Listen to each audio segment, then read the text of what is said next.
Hey, you guys want to hear about the time that the biggest secret project in the Russian military was outed by the United States psychic spy program? This kind of stuff gives you a clue of what your mind can do if you train it to do so. And I'll have a heads up for you at the end of the video. Here's the story. The building that had everyone so worried was huge. From measurements taken from satellite imagery, it was the biggest building under one roof in the entire world. A security analysis of the facility showed a triple perimeter with death wire fencing, electrical countermeasures, and multiple high-tech anti-personnel devices. An entire division of elite Russian troops were stationed at the facility, maintaining a 24/7 site-to-site sentry patrol between each line of defense. All the sentries were carrying automatic weapons, but they were also escorting trained attack dogs. Whatever the Russians were doing in this building, they didn't want anyone to know what it was. And no one in U.S. intelligence had any clue about what was going on in there. So as you can imagine, this became the National Security Council's top priority. So they called everybody in to put together working theories. Now, a Navy officer on the NSC knew that there was a secret psychic spy program down at Fort Meade that was churning out information so accurate that they shouldn't be able to know. So he just sent a picture of the building down to Fort Meade. Enter psychic spy U.S. Army Intelligence Chief Warrant Officer Joe McMoneagle. Joe dropped into the building, made a detailed report of what was going on in there, which was totally different from what anybody else had. He reported seeing a big submarine being built. But this wasn't your garden variety submarine. This submarine was huge. He reported it being 1.5 times bigger than the biggest submarine in existence, 7 stories high, 70 feet wide, almost 2 football fields long, being assembled of 2 hulls being welded together, which U.S. engineers said was impossible. Furthermore, Joe reported canted missile tubes which could fire when the sub was underway. And they were like, no way, this guy's smoking crack. The building wasn't next to water. They could get a troop carrier over to the sea, but they couldn't get a sub. That's got to roll off into the water. So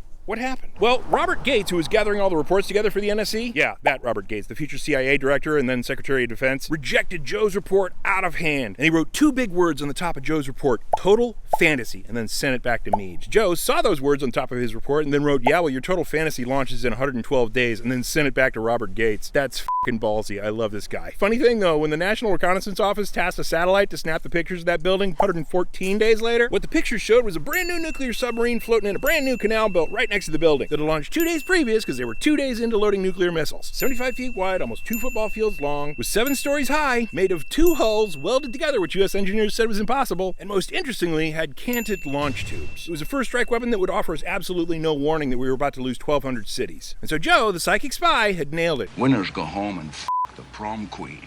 Robert Gates, who I now lovingly call the Fidiot, was so embarrassed that he called the whole thing a lucky guess. And then he worked to shut down the whole remote viewing program after that, going on national TV to lie about the fact that the remote viewing program had never generated any actionable intelligence and never once had been used as a sole source. Fidiot. Unlike Joe McMoneagle, who's Fossum, and with whom I'm going to attend a training with in March at the Monroe Institute. I get nothing for this. MonroeInstitute.org. $2,200 will get you into that same class in March. So if you want to come and hang out, you know where to go. Come on, you know you want to hang out. Although I do hear Joe's classes sell out quickly, so hurry.